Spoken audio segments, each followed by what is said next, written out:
ನಮಸ್ಕಾರ, ನಾನು ನವೀನ್. ಇದು first day first show Kannada. ಇವತ್ತು ನಮ್ಮ ಜೊತೆ ಬ್ಯೂಟಿ ಸಿನಿಮಾ ತಂಡ ಇದೆ, ಮಾತಾಡ್ಸೋಣ. ಮೇಡಮ್ ನಮಸ್ತೆ. ನಮಸ್ತೆ. ಫಸ್ಟ್ ನಿಮ್ಗೆ ಯಾಕೆ ನಮಸ್ಕಾರ ಹೇಳಿದೆ ಹೇಳಿ? ಬ್ಯೂಟಿ ಅಂತ. ಬ್ಯೂಟಿ ಅಲ್ವಾ? ನಮಗೆ ಸರ್ ನಮಸ್ಕಾರ. ನಮಸ್ತೆ. ಹೇಗಿದ್ದೀರಾ ಸರ್? ಆರಾಮ್, ನೀವ್ ಹೇಗಿದ್ದೀರಾ? ಆರಾಮಾಗಿದ್ದೀನಿ ಸರ್, ನೀವ್ ಹೆಂಗಿದ್ದೀರಾ? ಚೆನ್ನಾಗಿದೆ, ನೀವ್ ಹೇಗಿದ್ದೀರಾ? ಆರಾಮಾಗಿದ್ದೀನಿ ಸರ್. ಕೊನೆಗೆ ಮಾತಾಡ್ಸಿದ್ರಿ, ಇವ್ರು ಫಸ್ಟ್ ಬ್ಯೂಟಿ, ಅವ್ರು ಸೆಕೆಂಡ್ ಬ್ಯೂಟಿ, ನಾನು ಥರ್ಡ್ ಬ್ಯೂಟಿ ಅಂತಾನ? ಇಲ್ಲ ಇಲ್ಲ, ಹಂಗೇನಿಲ್ಲ ಸರ್. ಫಸ್ಟ್ ಬ್ಯೂಟಿ ಅವ್ರು ಮಾತಾಡ್ತಾ ಬ್ಯೂಟಿ ಅಂತ ಆದ್ರು. ಅಲ್ಲ, ಫಸ್ಟ್ ಬ್ಯೂಟಿ ಅವ್ರನ್ನ ಮಾತಾಡ್ಸೋದ್ಮೇಲೆ ನೀವಿಬ್ಬರನ್ನ ಮಾತಾಡ್ಸೋದು ನಮ್ ಡ್ಯೂಟಿ. ಚೆನ್ನಾಗಿತ್ತು, ನಾಟಿ. ಅದಕ್ಕೋಸ್ಕರ ಸೊ ಮೇಡಮ್ ಹೇಳ್ತಾ ಇದ್ರು ಏನಾದ್ರು ಗೇಮ್ ಆಡಿಸ್ತೀರಾ ಹೆಂಗೆ ಅಂತ. ಒಂದಷ್ಟು ಫನ್ನಿ ಪ್ರಶ್ನೆಗಳಿದಾವೆ, ಅದನ್ನ ಕೇಳಿ ಆಮೇಲೆ ಸಿನಿಮಾ ಬಗ್ಗೆನೂ ಹಂಗೆ ಮಿಕ್ಸ್ ಆಗಿ ಮಾತಾಡ್ತಾ ಹೋಗೋಣ ಅಂತ. ಬ್ಯೂಟಿ ಅಂತ ಸಿನಿಮಾ ಟೈಟ್ಲ್ ಇಟ್ಟಿರಲ್ವಾ? ಇವಾಗ ನಮ್ಗೆ ಇಂಟರ್ವ್ಯೂಗೆ ಹೇಳಿದಾಗ್ಲೂ ಅಷ್ಟೇ, ಯಾವ ಸಿನಿಮಾ ಸರ್ ಅಂತ ಅಂದೆ, ಬ್ಯೂಟಿ ಅಂದ್ರು. ಏನಿದ್ ಬ್ಯೂಟಿ ಅಂತ ಅನಿಸ್ತು.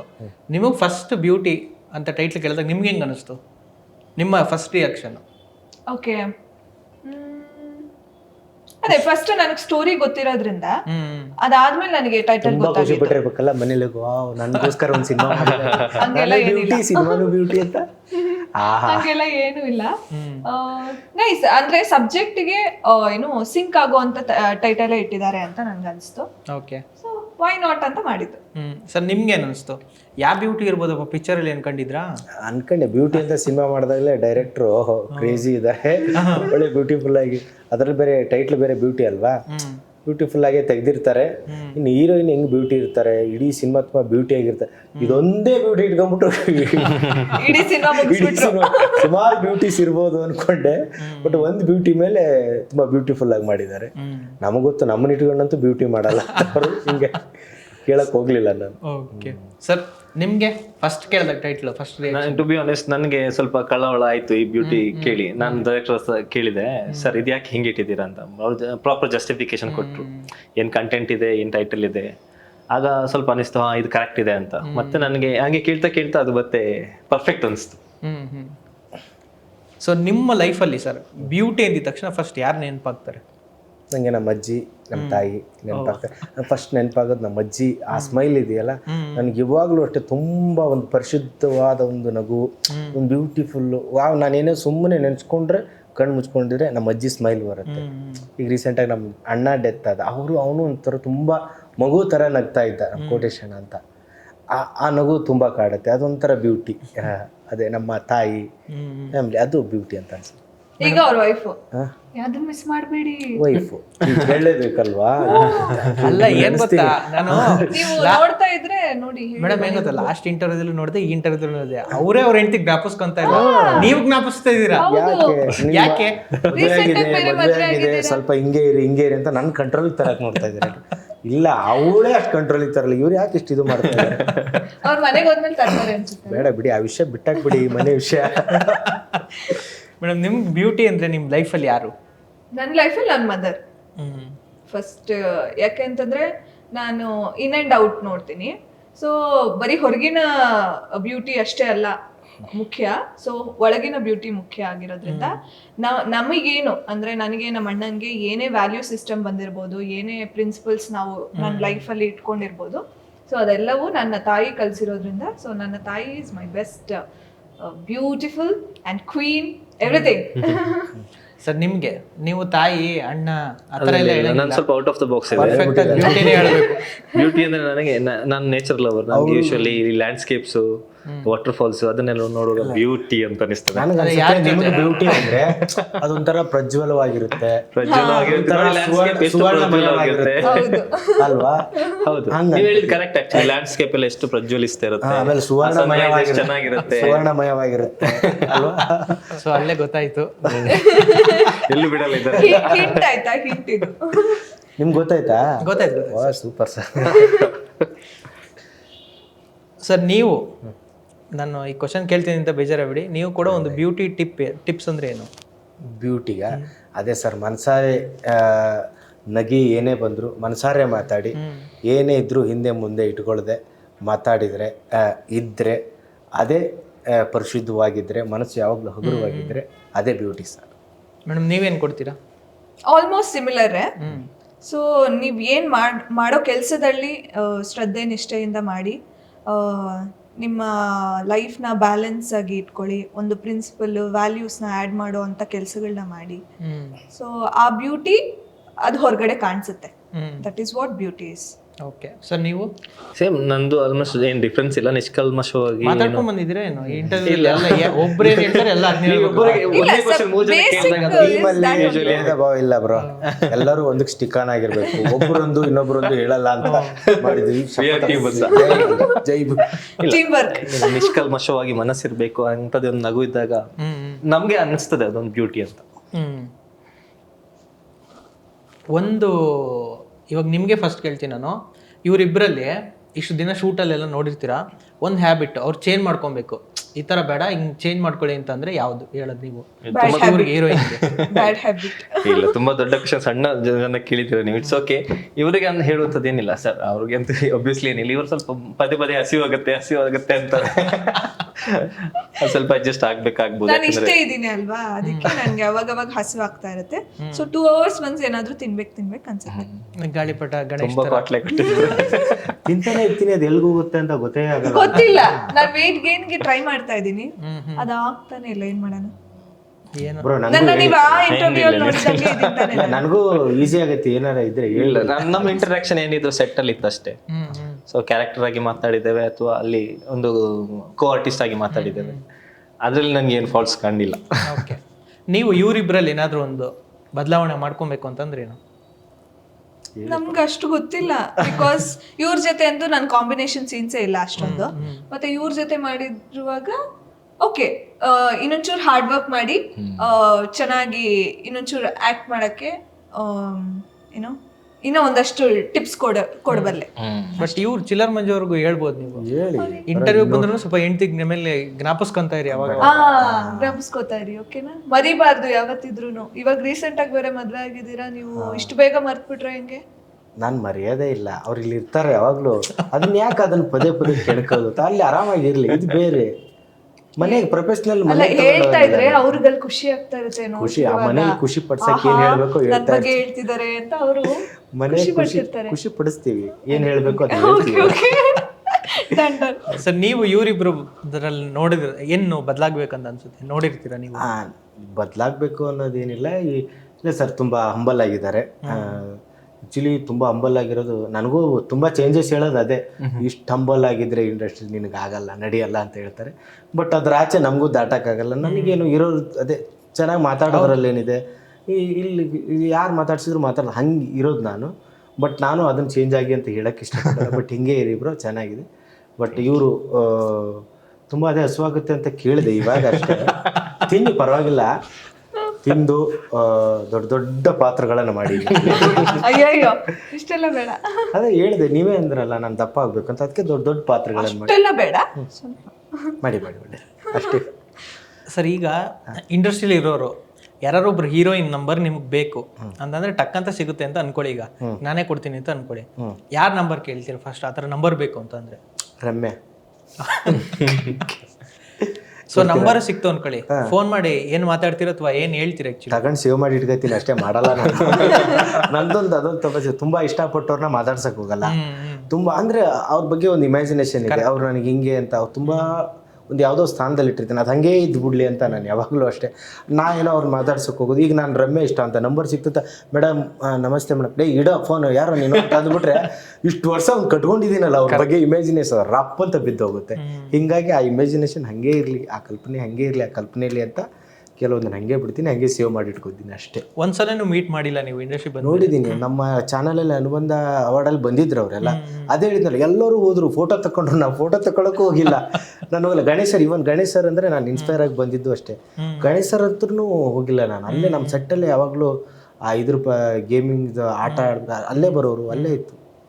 ಹೋಗಿಲ್ಲ ನನ್ನ ಹತ್ರ. ಅದನ್ನ ಒಂದು ಶೋದಲ್ಲಿ ಬಂದಾಗ ಹೇಳಿದ್ದೆ ಅಷ್ಟೇ, ಅವಾಗ ಬಂದು ಭೇಟಿಯಾಗಿ ಮಾತಾಡಿದ್ದು. ಅದಂಗೆ ನಿಜವಾಗ್ಲೂ ಆನೆಸ್ಟ್ ಆಗಿ ಅವ್ರನ್ನ ಇಷ್ಟಪಟ್ಟಿರ್ತೀವಲ್ಲ, ಅದು ಮನ್ಸಲ್ಲಿ ಇರುತ್ತೆ ಒಂಥರ. ಹೌದೌದು. ಆಮೇಲೆ ಅವ್ರನ್ನ ಬಿಟ್ಟು ಕೊಡಕ್ಕೆ ಇಷ್ಟ ಆಗಲ್ಲ. ಆಮೇಲೆ ಅವ್ರು ಯಾವ ಮೂಡಲ್ಲಿ ಇರ್ತಾರೆ, ಈಗ ತಪ್ಪು ಅಂತ ಹೇಳಕ್ಕಾಗಲ್ಲ. ಈಗ ರಮ್ಯಾ ಮೇಡಮ್ ನಾನು ಯಾವುದೋ ಟೈಮಲ್ಲಿ ಫೋನ್ ಮಾಡಿಬಿಟ್ರೆ ಅವ್ರು ಯಾವ ಮೂಡಲ್ಲಿ ಇರ್ತಾರೋ ಗೊತ್ತಿಲ್ಲ, ಅವ್ರು ಬೈದ್ರೆ ಅದು ಅವ್ರ ಟೈಮಿಂಗ್ ಪಾಪ. ಹಂಗಂತ ಅದು ನಾನು ಬ್ಯಾಡಾಗಿ ತಿಳ್ಕೊಳ್ಳೋದು ರಾಂಗ್ ಆಗುತ್ತೆ. ಅದಕ್ಕೆ ಅದು ಹಂಗೆ ಇರಲಿ, ಏನೋ ಒಂದು ಟೈಮ್ ಒಂದು ಒಳ್ಳೆಯ ಗಳಿಗೆ ಅಂತ ಬಂದು ಕೂಡುತ್ತೆ ಅಂತ ಆ ಟೈಮಾಗಿ ಮಾತಾಡ್ಸೋದಾಗಲಿ ಆ್ಯಕ್ಟಿಂಗ್ ಮಾಡೋದಾಗಲಿ ಮಾಡೋಣ ಅಂತ ಆಸೆ.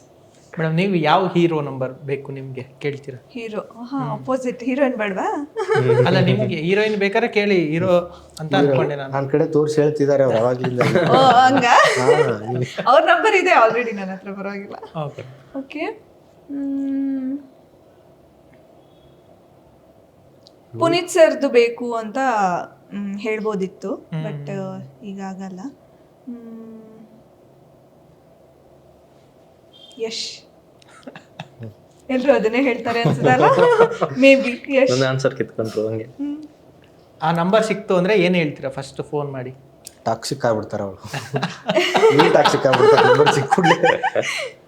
ಆಕ್ಚುಲಿ ಒಂದು ಮೆಸೇಜ್ ಹಾಕ್ತೀನಿ, ನಿಮ್ ನೆಕ್ಸ್ಟ್ ಪ್ರಾಜೆಕ್ಟ್ಸ್ ಅಲ್ಲಿ ನಮ್ಗೆ ಏನಾದ್ರು ಅಂದ್ರೆ ನನ್ನ ಪ್ರೊಫೈಲ್ ಸೂಟ್ ಆಗುವಂಥದ್ದು ಯಾವ್ದಾದ್ರು ಇದ್ರೆ ಹೇಳಿ ಸರ್ ದಯವಿಟ್ಟು, ಥ್ಯಾಂಕ್ ಯು, ಅಷ್ಟೇ. ಫಿಮೇಲ್ ಅಲ್ಲಿ ರಾಧಿಕಾ ಪಂಡಿತ್, ಅವ್ರ ಹತ್ರ ಏನಾದ್ರು ಟಿಪ್ಸ್ ಕೇಳ್ಬಲ್ಲೆ. ಒಂದೇ ನಂಬರ್ ಕೊಡ್ತೀವಿ, ನೀವು ಅಲ್ಲೇ ಮೇಡಮ್ ಕೊಡಿ ಅಂತ ಹೇಳ್ಬಿಡಿ. ಹಂಗೂ ಕೇಳ್ಬೋದು, ವೈ ನಾಟ್. ಸರ್ ನೀವು ನಿಮ್ಗೆ ಟು ಬಿ ಆನೆಸ್ಟ್, ನನಗೆ ಮೇ ಬಿ ನೀವು ಈಗ ನನಗೆ ಕ್ವಶನ್ ಚೇಂಜ್ ಮಾಡಬೇಕು, ನನಗೆ ಯಾವ ಹೀರೋಯಿನ್ ಇದ್ದು ನಂಬರ್ ಬೇಡ. I would like to go for heroes number. Okay. Already heroine number ಇದೆ, ಮತ್ತೆ ಯಾಕೆ ಬೇರೆ ಹೀರೋಯಿನ್ ನಂಬರ್? ಎಕ್ಸಾಕ್ಟ್ಲಿ. ನನಗೆ ಸುದೀಪ್ ಸರ್ ನಂಬರ್. ಓಕೆ. ಏನ್ ಕೇಳ್ತೀರಿ ನೀವು? ಏನ್ ಅದೇ ಜಾಸ್ತಿ ಮಾತಾಡೋಷ್ಟು ಏನಿಲ್ಲ ನಮ್ಮ ಹತ್ರ ಒಳಗಡೆಯಿಂದ. ಜಸ್ಟ್ ಒಂದು ವಿಶ್ ಮಾಡ್ಬೋದು, ನಮ್ಮದೊಂದು ಆಸೆ ಹೇಳ್ಕೋಬಹುದು ಅವ್ರ ಹತ್ರ, ನಾನು ನಿಮ್ಮ ಫ್ಯಾನ್ ಅಂತ, ಅಷ್ಟೇ. ಸರ್ ನೀವು ಭಯ ಪಡೋ ಒಂದು ವಿಷಯ ಅಂದ್ರೆ ಯಾವುದು ಸರ್? ಭಯ ಪಡೋದು ಪ್ರತಿದಿನ ನಾನು ಯಾವುದೇ ಕೆಲಸ ಮಾಡಿದ್ರೆ ಅದು ಹೆಂಗೆ ಇರುತ್ತೆ ಅನ್ನೋದು ಅದು ಭಯ ಇದೆ. ಇವಾಗ ನಾನು ಸ್ಕಿಟ್ಟು ಮಾಡ್ತೀನಿ, 10 ವರ್ಷದಿಂದ ಮಾಡ್ತಾ ಇದ್ರು. ಪ್ರತಿ ಸಲ ನಾನು ಸ್ಟಾರ್ಟಿಂಗಲ್ಲಿ ಏನು ಸ್ಕಿಟ್ ಮಾಡ್ತಿದ್ದೋ ಅದಕ್ಕಿಂತ ಮುಂಚೆ ನಾಟಕ ಮಾಡ್ಬೇಕಾದ್ರೆ ಅದೇನು ಭಯ ಇತ್ತು, ಸ್ಟೇಜ್ ಎಂಟ್ರಿ ಕೊಡ್ಬೇಕಾದ್ರೆ ಭಯ ಇದೆ. ಆಮೇಲೆ ಅದನ್ನ ಹೆಂಗೆ ರಿಸೀವ್ ಮಾಡ್ತಾರೆ. ಓಕೆ, ನಾನು ಒಂದು ಪಾತ್ರನ ಈಗ ಯಾವುದೋ ರೀತಿ ಈಗ ಒಂದೊಂದು ಇದ್ದೆ ಹುಡುಗಿ, ಈಗ ನಾನು ಹೆಂಗೆ ನೋಡ್ತಾರೋ ಅನ್ನೋದು ಒಂದು ಭಯ. ಇವಾಗ ಸೋಷಿಯಲ್ ಮೀಡಿಯಾದಲ್ಲಿ ಒಂದು ಹುಡುಗಿ ಕಾಡ್ಸೋ ಪಾತ್ರನೇ ಬರುತ್ತೆ, ನಾನು ಕಾಡಿಸ್ತೀನಿ, ಅದನ್ನ ಅವ್ರು ಹೆಂಗೆ ತಗೋತಾರೋ, ಅದು ಪಾಸಿಟಿವ್ ಆಗಿ ತೊಗೊಂಡ್ರೆ ತೊಗೊಂಡು ಹೋಗ್ಬಿಡುತ್ತೆ ಅದೊಂದು ಪಾತ್ರ ಅಂತ. ಇವನ ಹಂಗೆ ಇವನು ಇರೋದೇ ಆ ಥರವೆಲ್ಲ ಹೋಗ್ತಾವಲ್ಲ, ಅದೊಂಚೂರು ಭಯ ಇದೆ ಇವಾಗಿನ ಇದರಲ್ಲಿ. ಬಟ್ ಆ್ಯಕ್ಟಿಂಗ್ ಅಂತ ಮಾಡಿದಾಗ ಅದನ್ನ ಜನ ಹೆಂಗೆ ರಿಸೀವ್ ಮಾಡ್ತಾರೆ ಅನ್ನೋ ಭಯ ಯಾವಾಗಲೂ ಇದ್ದೇ ಇದೆ. ಮತ್ತು ಆ ಪಾತ್ರಕ್ಕೆ ನಾನು ಯಾವ ಥರ ಮನ್ನಣೆ ಕೊಡ್ತೀನಿ, ಅದು ಯಾವ ಥರ ಮಾಡ್ತೀನಿ ಅನ್ನೋ ಭಯ ಖಂಡಿತ ಇದೆ ಯಾವಾಗಲೂ. ಮೇಡಮ್ ನಿಮಗೆ ಏನಂದ್ರೆ ಭಯ? ಚಿಲ್ಲರ್ ಮಂಜು ಅನ್ನೋದು ಬಿಟ್ಟು ಹೇಳಿ. ಭಯ ನನಗೆ ಯಾವ ಸೆಟ್ಗೆ ನಾನು ಫಸ್ಟ್ ಹೋದ್ರುನು ಫಸ್ಟ್ ಡೇ ನನಗೆ ಭಯ ಇದ್ದೇ ಇರುತ್ತೆ. ಆ ಪಾತ್ರನ ನಾವು ಇನ್ನೂ ಏನು ಎಕ್ಸ್ಪ್ಲೋರ್ ಮಾಡ್ಬೇಕಾಗುತ್ತೆ. ನೆಕ್ಸ್ಟ್ ಡೇ ಇಂದ ನೀವು ಅಂದ್ರೆ ಇಡೀ ಸೆಟ್ಗೆ ಭಯ ಇರುತ್ತೆ. ಹಂಗೇನಿಲ್ಲ. ಹೌದು. ಸೊ ಹೌದು, ಅವ್ರು ಏನ್ ಅನ್ಕೋತಾರೆ ನನ್ನ ಬಗ್ಗೆ? ಹಂಗೇನಿಲ್ಲ. ಸೊ ಫಸ್ಟ್ ಡೇ ಯಾವುದೇ ಪ್ರಾಜೆಕ್ಟ್ ಮಾಡ್ಬೇಕಾಗಿದ್ರು, ನಾನು ಸ್ಟೇಜ್ ಮೇಲೆ ಡಾನ್ಸ್ ಮಾಡ್ಬೇಕಾಗಿದ್ರು, ಇಲ್ಲ ಈ ತರ ಇಂಟರ್ವ್ಯೂ ಕೊಡ್ಬೇಕಾಗಿದ್ರು, ಇಲ್ಲ ಏನೇ ಮಾಡ್ಬೇಕಾಗಿದ್ರು ನಮ್ಮ ಪ್ರೊಫೆಷನಲ್ ವೈಸ್ ಫಸ್ಟ್ ಡೇ ಅನ್ನೋದು ನನಗೆ ತುಂಬಾ ಒಂದ್ ಸ್ವಲ್ಪ ಮಿಕ್ಸ್ಡ್ ಫೀಲಿಂಗ್ಸ್ ಇರುತ್ತೆ, ಆಂಗ್ಸೈಟಿ ಇರುತ್ತೆ, ಫಿಯರ್ ಇರುತ್ತೆ. ಅದು ಖಂಡಿತವಾಗ್ಲೂ ಇರುತ್ತೆ, ಪ್ರೆಸ್ ಮೀಟ್ ಆಗಿರ್ಬೋದು, ಯಾವುದೇ ಆಗಿರ್ಬೋದು. ಸೊ ಅದಾದ್ಮೇಲೆ ಒಂದ್ ಸ್ವಲ್ಪ ಆಗ್ತಾ ಆಗ್ತಾ ಆಗ್ತಾ ಅದು ಸರಿ ಹೋಗುತ್ತೆ. ಸೊ ಹಾಗಾಗಿ ಏನೇ ಮಾಡ್ಬೇಕಾದ್ರೂ ಅದು ಫಸ್ಟ್ ಡೇ ಹಂಗಿದ್ದೇ ಇರುತ್ತೆ, ಒಂದ್ ಸ್ವಲ್ಪ ಹೊತ್ತು, 2-3 hours. ಓಕೆ ಸರ್, ನಿಮ್ಗೆ? ನನಗೀಗ ಸದ್ಯಕ್ಕಿರೋದು ನೆಕ್ಸ್ಟ್ ಜುಲೈ 10th ನಮ್ಮನ್ನು ಜನ ಹೆಂಗೆ ಸ್ವೀಕರಿಸ್ತಾರೆ, ನಮ್ಮ ಎಫರ್ಟ್ ಅನ್ನು ಹೆಂಗೆ ಏನ್ ಮಾಡ್ತಾರೆ, ಪ್ರೈಸ್ ಮಾಡ್ತಾರೋ ಅಥವಾ ತೆಗಳ್ತಾರೋ ಅನ್ನೋ ಒಂದು ನರ್ವಸ್ನೆಸ್ ಇದೆ, ಭಯ ಅನ್ನೋದಕ್ಕಿಂತ ಅಷ್ಟೇ. ಸರ್ ಈ ಸಿನಿಮಾದಿಂದ ನೀವು ಕಲ್ತಿರೋ ಒಂದು ವಿಷಯ ಅಂತಂದ್ರೆ ಯಾವುದು? ಈ ಸಿನಿಮಾದಲ್ಲಿ ನನಗೆ ಎಂಟೈರ್ಲಿ ಡಿಫ್ರೆಂಟ್ ಎಕ್ಸ್ಪೀರಿಯನ್ಸ್, ಎಲ್ಲಾನು ಹೊಸತೆ ಚೆನ್ನಾಗೇ ಕಲ್ತಿದ್ದೇನೆ. ಆ್ಯಕ್ಚುಲಿ ನೋಡೋದಾದ್ರೆ ಡ್ಯಾನ್ಸ್ ವೈಸ್ ನೋಡೋದಾದ್ರೆ ನನಗೆ ಸಪ್ರೇಟ್ ಒಂದು ಕ್ಲಾಸೇ ಇತ್ತು. ಎವ್ರಿ ಈವ್ನಿಂಗ್ ಡ್ಯಾನ್ಸ್ ಕ್ಲಾಸ್ ಆಗ್ತಿತ್ತು. ಆ್ಯಕ್ಟಿಂಗಿಗೂ ಸರ್ ಹೆಲ್ಪ್ ಮಾಡ್ತಿದ್ರು, ಡೈರೆಕ್ಟರ್ ಸರ್. ಸೊ ಕಲಿಯುವುದು ಅನ್ನೋದು, ಈವನ್ ಸ್ಕ್ರೀನ್ ಪ್ರೆಸೆನ್ಸ್ ಎಲ್ಲನೂ ಸ್ವಲ್ಪ ಬೆಟರ್ ಆಗಿ ಕಲ್ತಿದ್ದೇನೆ. Whatever previous experience I had, ಅದಕ್ಕಿಂತ ಸ್ವಲ್ಪ ಇಂಪ್ರೂವ್ಮೆಂಟ್ ಚೆನ್ನಾಗಿತ್ತು ನನಗೆ. ಮೇಡಮ್ ನಿಮಗೆ ಏನು ಕಲಿಸಿದೆ ಈ ಸಿನಿಮಾ? ಸರ್ ಈ ಸಿನಿಮಾ ಅಂದ್ರೆ ನಮ್ಮ ಡೈರೆಕ್ಟರ್ ಬಂದು ಕ್ವಿಕ್ ಮಾಸ್ಟರ್ ಅಲ್ವಾ? ಯಾಕೆ ಅಂತಂದ್ರೆ ನಮ್ಮ ಇಡೀ ಸೆಟ್ನ ಕಾಮ್ ಆಗಿ ಇಟ್ಕೊಳ್ಳೋದಾಗಿರ್ಬೋದು, ಮತ್ತೆ ಶೂಟ್ನ ಯಾವುದೇ ತೊಂದರೆ ಬಂದ್ರು, ಯಾವುದೇ ಏನೇ ಪ್ರಾಬ್ಲಮ್ಸ್ ಅಲ್ಲಿ ಬರ್ತಾ ಇರುತ್ತೆ ಸಣ್ಣ ಪುಟ್ಟದ್ದು ಬಂದ್ರೂ ಕಾಮ್ ಆಗಿ ಹ್ಯಾಂಡಲ್ ಮಾಡ್ತಾರೆ. ಅದನ್ನ ತುಂಬಾ ಫ್ರಸ್ಟ್ರೇಟ್ ಆಗಿ ಕೆಲವರೆಲ್ಲ ಕೇಳಿರ್ತೀರಾ ಏನೋ ಮೈಕ್ ಬಿಸಾಕೋದು ಹಂಗೆ ಹಿಂಗೆ ಅಂತ ಫುಲ್ ಎಗರಾಡೋದು ಕೂಗಾಡೋದು ಇದೆಲ್ಲ ಮಾಡಬಾರ್ದು ಆಕ್ಚುಲಿ ಸೆಟ್ ಅಲ್ಲಿ. ಬಿಕಾಸ್ ಅಲ್ಲಿ ಆರ್ಟಿಸ್ಟ್ಗಳ ಮೂಡ್ ಇಸ್ ವೆರಿ ಇಂಪಾರ್ಟೆಂಟ್. ಅವ್ರು ಒಂದ್ ಪಾತ್ರ ಮಾಡ್ತಿದ್ದಾರೆ ಅಂತಂದ್ರೆ ಅವ್ರಿಗೆ ಗೊತ್ತಿಲ್ಲ ಆ ಪಾತ್ರ.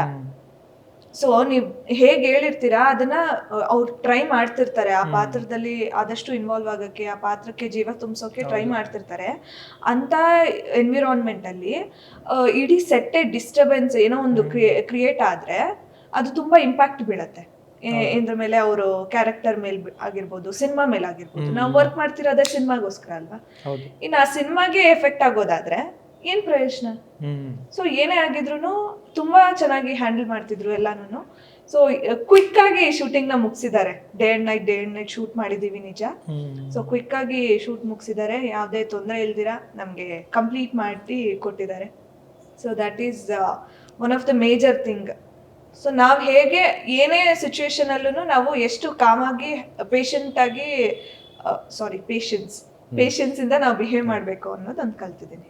Super sir. ಇನ್ನು ನೀವು ಈ ಸಿನಿಮಾದಲ್ಲಿ ಕಾನ್ಸ್ಟೇಬಲ್ ಅಂತ ಗೊತ್ತಾಗ್ತಾ ಇದೆ ಟ್ರೈಲರ್ ನೋಡಿದಾಗ, ಟೀಸರ್ ನೋಡಿದಾಗ. ಸೊ ಹೆಂಗಿರುತ್ತೆ ಸರ್ ರೋಲು? ಫುಲ್ ಕಾಮಿಡಿನಾ? ಓಕೆ, ಅದೇ ಕಾಮಿಡಿ, ಅದು ನೋಡೋರಿಗೆ ಕಾಮಿಡಿ ಅನ್ಸುತ್ತೆ. ನಾನು ಬಟ್ ಟೆನ್ಷನಲ್ಲಿ ಇರ್ತೀನಿ. ಇದೆ ಕಾಮಿಡಿ ಜೊತೆಗೆ ಕತೆ ಸುತ್ತಾನೆ ಸ್ವಲ್ಪ ಸೀರಿಯಸ್ ಆಗಿ ಕಾಮಿಡಿನೂ ಇದೆ. ಎರಡು ಮಿಕ್ಸ್ಡ್ ಕ್ಯಾರೆಕ್ಟರ್ ಇದೆ ಅದ್ರ. ಓಕೆ ಸರ್, ಅಂದರೆ ನಿಮ್ಮದು ಲುಕ್ಕು ಒಂದು ಎರಡು ಥರ ಬರುತ್ತೇನೋ ಅಲ್ಲ? ಸ್ವಲ್ಪ ವಯಸ್ಸಾಗಿರೋ ಥರ ಒಂದು ಲುಕ್ಕು. ನೀವು ಎರಡೇ ನೋಡಿದ್ದೀರಾ ಅನ್ಕೊಂತೀನಿ, ಅದರಲ್ಲಿ ಮಲ್ಟಿಪಲ್ಸ್ ಇದೆ. ಓಕೆ. ಸೊ ಒಬ್ಬ ಹೀರೋಗೆ ಒಂದು ಅಪರ್ಚುನಿಟಿ ಸಿಕ್ಕಾಗ ಇಂಥ ಅಪರ್ಚುನಿಟಿ ಸಿಕ್ಕಿದ್ರೆ ವೆರಿ ಗುಡ್. ಯಾಕಂದರೆ ನಾನು ಅಲ್ಲಿ ಆ ಮೂವಿಯಲ್ಲಿ ನನಗೊಂದು ಸಿಕ್ಕಿರುವ ಲುಕ್ ಹೆಂಗಿದೆ ಅಂದರೆ ಲವರ್ ಬಾಯ್ ಇದೆ, ಎಲ್ಲ ರೀತಿದ್ದು ಒಂದು ಎಕ್ಸ್ಪೋಜರ್ ನನಗೆ ಆ ಮೂವಿಯಲ್ಲಿ ಸಿಕ್ಕಿದೆ. It was nice. ಏನಾಗಿತ್ತಂದರೆ ಅದೇ ನಾನು ಇಮ್ಯಾಜಿನ್ ಮಾಡಿರಲಿಲ್ಲ ನನಗೊಂದು ಇಂಥ ಪಾತ್ರ ಸಿಕ್ಕಿರುತ್ತೆ ಅಂತ. ಈ ಮೂವಿಯಲ್ಲಿ ಆಲ್ಮೋಸ್ಟ್ ಎಲ್ಲ ಕವರ್ ಆಗಿದೆ ಅಂತ ಹೇಳಲಿಕ್ಕೆ ಇಷ್ಟಪಡ್ತೇನೆ. ಯೂಶ್ವಲಿ ಏನಂತಂದರೆ ಲವ್ ಫೇಲ್ಯೂರ್ ಆದರೆ ಗಡ್ಡ ಬಿಡ್ಕೊಂಡು ದೇವದಾಸ್ತರ ಆಗ್ತಾರೆ. ನೀವು ದೇವದಾಸ್ತರ ಆಗಿ ರೋಸ್ ಕೊಡ್ತಾ ಇದ್ದೀರಾ ಫಿಲಮಲ್ಲಿ ಅನಿಸ್ತು. ಇಲ್ಲ ನೀವು ಅದಕ್ಕೆ ಮೂವಿ ನೋಡಬೇಕು. ಸೊ ಏನು ಬಿಟ್ಕೊಡಲ್ಲ ಹಂಗಾರೆ? ಯಾಕೆ ಅವ್ರ ಹತ್ರ ರೋಸ್ ಇಸ್ಕೊಂತೀರಾ ಹೆಂಗೆ? ಏನ್ ಇಸ್ಕೋಬೇಕಾ ಬೇಡವಾ? ಇಸ್ಕೊಳ್ಳಿ ಹೋಗ್ಲಿ ಪಾಪ. ಹೌದಾ? ಪಾಪನ ಪಾಪ ಅಂತ ಇಸ್ಕೋಬಹುದು, ಬಟ್ ನೋಡೋಣ. ಈ ಕ್ಯಾರೆಕ್ಟರ್ ಅಲ್ಲಿ ಮಾತಾಡಿ ನೋಡುವ. ಸೊ ನಿಮ್ದು ಡ್ಯಾನ್ಸರ್ ರೋಲ್ ಇದರಲ್ಲಿ ಭರತನಾಟ್ಯಂ? ಹೌದು, ನಾನು ಬೇಸಿಕಲಿ ಕ್ಲಾಸಿಕಲ್ ಡಾನ್ಸರ್. ಸೊ ಈ ಪಾತ್ರದಲ್ಲೂ ನಾನು ಒಂದು ಕ್ಲಾಸಿಕಲ್ ಡಾನ್ಸರ್ ಆಗಿರ್ತೀನಿ. ರಿಯಲ್ ಆಗಿ ನಿಮ್ ಕ್ಲಾಸಿಕಲ್ ಡ್ಯಾನ್ಸರ್? ಭರತನಾಟ್ಯಂ ನಂದು ಮಾಸ್ಟರ್ಸ್ ಆಗಿದೆ ಪರ್ಫಾರ್ಮಿಂಗ್ ಆರ್ಟ್ಸ್ ಅಲ್ಲಿ ಬ್ಯಾಂಗ್ಳೂರ್ ಯೂನಿವರ್ಸಿಟಿಲಿ. ಸೊ ಇದಕ್ಕೆ ಮತ್ತೆ ನನ್ನ ಕ್ಯಾರೆಕ್ಟರ್ಗೆ ಸಿಮಿಲರ್ ಆಗಿರೋದು ಇದೇನೆ ಪ್ರಮುಖವಾಗಿ. ಅವಳು ಕ್ಲಾಸಿಕಲ್ ಡಾನ್ಸರ್ ಆಗಿರ್ತಾಳೆ, ಅವಳು ಒಂದು ಕನ್ಸ್ ಕಟ್ಕೊಂಡಿರ್ತಾಳೆ, ಅವಳದು ಒಂದು ಗೋಲ್ ರೀಚ್ ಮಾಡಕ್ಕೋಸ್ಕರ ಅವಳ ಪ್ರಯತ್ನ ನಡೀತಾ ಇರುತ್ತೆ ಹಾಗೆ. ಸೊ ಅಂದ್ರೆ ನಿಮಗೆ ಈ ಡ್ಯಾನ್ಸ್ ಗೊತ್ತು, ಕ್ಲಾಸಿಕಲ್ ಡ್ಯಾನ್ಸ್ ಗೊತ್ತು ಅಂತಾನೆ ಸಿನಿಮಾಗೆ ಆಯ್ಕೆ ಮಾಡಿದ್ದ ಅಥವಾ ಹೆಂಗ ಆಯ್ತು ಅದು? ಆಕ್ಚುಲಿ ಅದಕ್ಕೆ ಅನ್ಸುತ್ತೆ ಆಯ್ಕೆ ಮಾಡಿದ್ದು. ಅಂದ್ರೆ ನನ್ನ ಟ್ಯಾಲೆಂಟ್ ನೋಡಿನೇ ಆಯ್ಕೆ ಮಾಡಿದ್ದೀರಾ ಸರ್, ಇಲ್ಲ ಡಾನ್ಸ್ ಮಾತ್ರನಾ? ಓಕೆ. ಸೊ ಎಲ್ಲ ಏನು ನನ್ನ ಪ್ರೀವಿಯಸ್ ಮೂವಿದು ಎಲ್ಲ ನೋಡಿದಾರೆ ಅವರು, ಡೈರೆಕ್ಟರ್ ಸರ್. ಥಗ್ಸ್ ಆಫ್ ರಾಮಗಢದ್ ಆಗಿರ್ಬೋದು, ಕುಬ್ಸದ್ ಆಗಿರ್ಬೋದು ಎಲ್ಲ ನೋಡಿ, ಮತ್ತೆ ನಾನು ಕ್ಲಾಸಿಕಲ್ ಡಾನ್ಸರ್ ಅಂತ ಗೊತ್ತಿದ್ದು ಅವರು ಪರ್ಟಿಕ್ಯುಲರ್ ಆಗಿ ಹೀರೋಗೆ ಹೀರೋಯಿನ್ಗೆ ಡಾನ್ಸ್ ಬರ್ಬೇಕು ಅನ್ನೋದೇ ಅವರ ಮೇನ್ ಗೋಲ್ ಆಗಿತ್ತು. ಸೊ ಆ ತರದ್ದು ಡಾನ್ಸ್ ಬರೋದಂತವ್ರನ್ನೇ ನೋಡ್ತಾ ಇದ್ರು ಅನ್ಸುತ್ತೆ. ಸೊ ಆಗ ನಾನು ಸಿಕ್ಕಿ ಮಾತಾಡಿ ಸ್ಟೋರಿ ಹೇಳಿ ಇಷ್ಟ ಆಗಿ ಮತ್ತೆ ಮಾಡಿದ್ದು. ಸರ್ ನಿಮ್ಗೂ ಡ್ಯಾನ್ಸ್ ಬರುತ್ತೆ ಹಂಗಾದ್ರೆ? ಡ್ಯಾನ್ಸ್ ಬರುತ್ತೆ, ಕ್ಲಾಸಿಕಲ್ ಏನು ಕಲ್ತಿಲ್ಲ, ಬಟ್ ನಾನು ಯಕ್ಷಗಾನ ಮಾಡ್ತಿದ್ದೆ. ಸ್ವಲ್ಪ ಸಿಮಿಲಾರಿಟಿ, ನಾಟ್ ಮಚ್. ಸ್ವಲ್ಪ ಯಕ್ಷಗಾನ ಟಚ್ ಇದ್ದರಿಂದ ನನಗೆ ಕಲೀಲಿಕ್ಕೆ ಈಸಿ ಆಯಿತು. ನಾನು ಎಂಟೈರ್ಲಿ ಹೊಸದಾಗೆ ಕಲ್ತಿರೋದು, ನನಗೇನು ಮೊದಲಿಂದ ಭರತನಾಟ್ಯದ್ದು ಟಚ್ ಇರಲಿಲ್ಲ. ಬಟ್ ಕೋಚಿಂಗ್ ಕೊಟ್ಟಿದ್ದಾರೆ ತುಂಬ, ಆಲ್ಮೋಸ್ಟ್ ಒಂದು 1 month ಟ್ರೈನಿಂಗ್ ಇತ್ತು ಒಂದು ಸಾಂಗಿಗೋಸ್ಕರ. ಅದೇ ಅಲ್ಲಿಂದ ಕಲ್ತ್ಕೊಂಡು ಮಾಡಿತ್ತು. ಆಲ್ಮೋಸ್ಟ್ ಸ್ವಲ್ಪ ಸಿಮಿಲಾರಿಟೀಸ್ ಇದೆ. ಯಕ್ಷಗಾನದಲ್ಲೂ ಅರಮಂಡಿ ಕೂರ್ಲೇಬೇಕು, ಭರತನಾಟ್ಯಂ ಅಲ್ಲೂ ಅರಮಂಡಿ ಕೂರ್ಲೇಬೇಕು. ಆಮೇಲೆ ಏನು ಅಂಗಶುದ್ಧಿ ಅಂತ ಹೇಳ್ತೀವಿ. ಸೊ ಅಂಗಶುದ್ಧಿ ಅಂತಂದ್ರೆ ಬಾಡಿ ಅದೇ ಸ್ಟ್ರಕ್ಚರ್ ಅಲ್ಲಿ ಕರೆಕ್ಟ್ ಆಗಿ ಏನು ಸ್ಟ್ರೈಟ್ ಆಗಿ ಏನಂತಾರೆ ಫುಲ್ ಸ್ಟಿಫ್ ಆಗಿ ಇಟ್ಕೊಂಡು ಮಾಡ್ಬೇಕಾಗತ್ತೆ. ಸೊ ಅದೆಲ್ಲ ಅವರಿಗೆ ಆಲ್ಮೋಸ್ಟ್ ಇತ್ತು. ಹಾಗಾಗಿ ಹಸ್ತ ಮುದ್ರಾ ಸ್ವಲ್ಪ ಕಲಿಬೇಕಾಗುತ್ತೆ. ಸೊ ಅದನ್ನೊಂದು ಕಲ್ತಿದ್ರಷ್ಟೇ. ಅದೇ ಆ ಸಾಂಗ್ಗೋಸ್ಕರ ಎಲ್ಲ. ನೀವು ಯಾವ ಡ್ಯಾನ್ಸ್ ಮಾಡಿದ್ರಿ? ನಂದು ಇಬ್ರು ಡ್ಯಾನ್ಸ್ ಮಾಡಿದ್ರಂತ. ಭರತನಾಟ್ಯ, ಕುಚಿಪುಡಿ ಇವೆಲ್ಲ ಮಾಡಿದ್ವಿ. ವೆಸ್ಟರ್ನ್, ಆಮೇಲೆ ಇವೆಲ್ಲ ಇದು ಮೋಹಿನಿಯಟ್ಟಂ ತುಂಬಾ ಇದೆ. ಮಣಿಪುರಿ, ಅಸ್ಸಾಮು, ಇವೆಲ್ಲ ತುಂಬ ಆಲ್ ಸ್ಟೇಟ್ ಮಾಡ್ಬಿಟ್ಟಿದ್ದೀನಿ. ಈಗ ಇಂಟರ್ನ್ಯಾಷನಲ್ ಕೂಡ ಹೋಗ್ತಾ ಇದೆ. Next Uganda, African dance, national international award ಬರ್ತಾ ಇದೆ. ಇದರಲ್ಲಿ ತುಂಬ ವಿಭಿನ್ನ ರೀತಿಯ ವಿಭಿನ್ನ ಶೈಲಿಯ ನೃತ್ಯವನ್ನು ನೀವು ನೋಡ್ಬೋದು. ನಂದು ಕೂಡ ತುಂಬ ಚೆನ್ನಾಗಿರುತ್ತೆ. ಸಿನಿಮಾದಲ್ಲಿದೆ ಟೀಸರಲ್ಲಿ ನೋಡಿದಾಗ ತುಂಬ ಈಗ ಕಾಮಿಡಿ ಇದೆ, ಮತ್ತು ಥ್ರಿಲ್ಲರ್ ಇದೆ, ಮತ್ತು ಫ್ಯಾಮಿಲಿ, ಈ ಥರದ್ದೆಲ್ಲ ಟೈಟಲ್ಸ್ ಬರ್ತಾ ಹೋಗುತ್ತೆ. ಯಾವ ಥರದ್ದು ಅಂದರೆ ಅವೆಲ್ಲ ಇನ್ಕ್ಲೂಡ್ ಆಗಿರುತ್ತಾ ಅಥವಾ ಯಾವ ಜಾನರಲ್ಲಿ ಇರುತ್ತೆ ಸಿನಿಮಾ? ಹೌದು, ಇದು ಒಂದು ಫ್ಯಾಮಿಲಿ ಓರಿಯೆಂಟೆಡ್ ಸಿನಿಮಾ. ಎಲ್ಲ ಥರ ಜಾನರನ್ನು ಇದರಲ್ಲಿ ತಂದಿದ್ದಾರೆ ನಮ್ಮ ಡೈರೆಕ್ಟರು. ಸೊ ಆ ಸಿಚುವೇಶನ್ಗೆ ಯಾವ್ಯಾವ ಥರ ಅದು ಕ್ಯಾರೆಕ್ಟರ್ಸು ಆ ಜಾನರಲ್ಲಿ ರಿಯಾಕ್ಟ್ ಮಾಡ್ತಾ ಹೋಗುತ್ತೆ ಅನ್ನೋದನ್ನು ನೀವು ಸಿನಿಮಾ ಬಂದು ನೋಡಬೇಕು. ಸೊ ಎಲ್ಲದೂ ಕರೆಕ್ಟಾಗಿ ಮಿಕ್ಸ್ ಆಗುತ್ತೆ ಅಂದರೆ ಈಕ್ವಲ್ ಪ್ರಪೋರ್ಷನ್ ಎಲ್ಲ. ಎಸ್, ಮಾಸ್ ಇದೆ, ಇವ್ರಿಗೆ ಫೈಟ್ ಇದೆ, ಆಮೇಲೆ ಡ್ಯಾನ್ಸ್ ಇದೆ, ಹಾರರ್ ಇದೆ ಅನ್ಸುತ್ತೆ. ಹಾರರ್ ಇದೆ, ಫ್ಯಾಮಿಲಿ ಎಮೋಷನಲ್ ಬಾಂಡಿಂಗ್ ಇದೆ, ಸ್ವಲ್ಪ ರೊಮ್ಯಾನ್ಸ್. ನೀವೇನಾ? ದೇವಿನೂ ಅವಳೇ, ದೇವಿನೂ ಅವರೇ, ದೆವ್ವನೂ ಅವರೇ, ಎಲ್ಲ ನಾನೇ. ಸೊ ದೆವ್ವನೂ ಸಿನಿಮಾದಲ್ಲಿ ಬ್ಯೂಟಿಫುಲ್ ಆಗಿರುತ್ತೆ ಅಂದರೆ ಅದು ನೋಡೋರ್ ಕಣ್ಮೇಲೆ ಡಿಪೆಂಡ್ ಆಗಿರುತ್ತೆ. ಸೊ ದೆವ್ವ ಕ್ಯಾರೆಕ್ಟರ್ ಮಾಡಿದ್ದೀರಾ. ರಿಯಲ್ ಲೈಫಲ್ಲಿ ದೆವ್ವ ಅಂದರೆ ನಿಮ್ಗೆ ಭಯನಾ ಹೆಂಗೆ? ತುಂಬಾ ಇಷ್ಟ. ನನಗೆ ಚಿಕ್ಕ ವಯಸ್ಸಿಂದ ಹಾರರ್ ಮೂವೀಸ್ ನೋಡ್ಬೇಕಂದ್ರೆ ತುಂಬಾ ಇಷ್ಟ. ಚಿಕ್ಕ ವಯಸ್ಸಲ್ಲಿ ಪಂಚತಂತ್ರ ಅಂತೆಲ್ಲ ನೋಡ್ತಾ ಇದ್ವಿ, ಟಿವಿಯಲ್ಲಿ ಬರ್ತಿತ್ತಲ್ಲ. ಪಂಚತಂತ್ರ ಏನು ಹಾರರ್ ಅಲ್ವಲ್ಲ? ಅಲ್ಲ, ಅದರಲ್ಲೂ ಕ್ಯಾರೆಕ್ಟರ್ಸ್ ಬರ್ತಿತ್ತು ಒಂದಷ್ಟು. ಮತ್ತೆ ಇದು ಬರ್ತಿತ್ತು, ಯಾವುದು ಹಿಂಗೆ ಹೆಗಲ ಮೇಲೆ ಹೊಡ್ಕೊಂಡು ಹೋಗ್ತಾರೆ, ಬೇತಾಳ, ಅದೂ ಬರ್ತಿತ್ತು. ವಿಕ್ರಮ ಮತ್ತೆ ಬೇತಾಳ ಅದು ಇಷ್ಟ. ಮತ್ತೆ ಒಂದು ಪವರ್ ರೇಂಜರ್ಸ್ ಎಲ್ಲ ಬರ್ತಿತ್ತಲ್ಲ, ಆ ಚಾನಲ್ ಅಲ್ಲಿ ಒಂದು 9 ಗಂಟೆಗೆ ಒಂದು ಹಾರರ್ದು ಇದು ಹಾಕ್ತಿದ್ರು, ಒಂದು ಸೀರೀಸ್ ತರ. ಅದನ್ನು ತುಂಬಾ ನೋಡ್ತಿದ್ದೆ. ಅವಾಗ್ಲಿಂದಾನು ನನ್ಗೇನೋ ಒಂದು ಕ್ರೇಜ್, ಏನೋ ದೆವ್ವ ಬಂದ್ರೆ ನಾನು ಏನ್ ಮಾತಾಡ್ಬೋದು, ದೆವ್ವನ ಫ್ರೆಂಡ್ ಮಾಡ್ಕೊಳ್ಳೋಣ. ನಿಜ, ನನ್ಗೆ ಆಕ್ಚುಲಿ ಇವಾಗ್ಲೂ ಇದೆ. ನಮ್ಮ ಏರಿಯಾದಲ್ಲಿ ಒಬ್ಬ ತಾತ ಸತ್ತು ದೆವ್ವ ಆಗಿದ್ದಾರೆ ಅಂತ. ಈಗ ಅದು ಇನ್ನೊಬ್ಬ ತಾತನ ಮೈ ಮೇಲೆ ಬರ್ತಾ ಇರ್ತಾರ. ನನ್ ಮೈ ಮೇಲೆ ಏನು ಬೇಡ ಬರೋದು, ಜಸ್ಟ್ ಬಂದ್ ಕಾಣಿಸಿ ಮಾತಾಡಿ ಅವ್ರು ಏನಕ್ಕೆ ಸತ್ರು, ಏನಕ್ಕೆ ದೆವ್ವ ಆಗಿದ್ದಾರೆ, ಅವ್ರಿಗೇನೋ ಪ್ರಾಬ್ಲಮ್ ಇದ್ರೆ ನಾನೇನೋ ಸಾಲ್ವ್ ಮಾಡ್ಬೋದು. ಇವಾಗ ಸಿನಿಮಾಗಳಲ್ಲಿ ನೋಡ್ತಿರ್ತೀವಲ್ಲ, ದೆವ್ವ ಬರೋದು, ಅವ್ರ ಪ್ರಾಬ್ಲಮ್ನ ಸಾಲ್ವ್ ಮಾಡೋದು. ಬದುಕಿದವ್ರ ಪ್ರಾಬ್ಲಮ್ ಕೇಳೋದು ಅಲ್ಲ, ಅದೊಂದು ಚಿಕ್ಕ ವಯಸ್ಸಿನ ಕ್ರೇಜ್ ರೀ ಅದೊಂದು, ಅಲ್ವಾ? ಸೊ ಆ ಥರ ಒಂದು ಆಸೆ ಇದೆ ನಂಗೆ. ಎಲ್ಲರದು ಹಾರರ್ ಸ್ಟೋರೀಸ್, ಇವಾಗ ಟ್ರಾವೆಲ್ ಮಾಡ್ಬೇಕಾದ್ರೆ ಡ್ರೈವರ್ ಇರ್ಬೋದು, ಇಲ್ಲ ಇನ್ಯಾರಾದ್ರೂ ಇರ್ಬೋದು, ನಾವು ಅಷ್ಟೇ ಫಸ್ಟ್ ಸ್ಕೆಡ್ಯೂಲ್ ಅಲ್ಲಿ ನಾವು ಮೇಲುಕೋಟೆ ಹೋಗ್ತಾ ಇದ್ವಿ. ಅವಾಗ ನಮ್ ಕಾರ್ ಡ್ರೈವರು ಮತ್ತೆ ಇವರು ಮತ್ತೆ ಡಾನ್ಸ್ ಅಸಿಸ್ಟೆಂಟ್ ಡಾನ್ಸರ್ಸು ಇವರೆಲ್ಲ ನಾವು ಹೋಗ್ತಾ ಇದ್ದಿದ್ದು ಕಾರಲ್ಲಿ. ಅವ್ರದ್ದೆಲ್ಲರದ್ದು ನಾನು ಕೇಳ್ತಿದ್ದೆ, ಹಾರರ್ ಸ್ಟೋರಿ ಹೇಳಿ, ನೀವು ಯಾರಾದ್ರು ದೆವ್ವ ನೋಡಿದ್ದೀರಾ, ನೀವು ನೋಡಿದ್ದೀರಾ ಅಂತ.